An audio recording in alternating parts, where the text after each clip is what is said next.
కథలెన్నో చెప్పారు, కవితల్ని రాశారు, కాలాలు దాటారు, యుద్ధాలు చేశారు. ప్రేమలో తప్పు లేదు, ప్రేమలో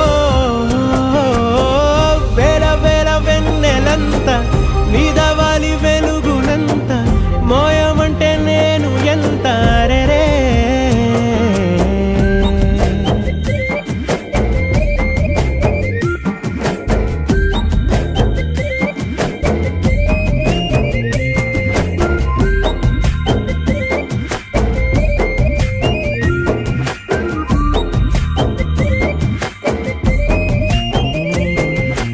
ఆకాశం తాకాలి అని ఉందా, నాతో రా చూపిస్తా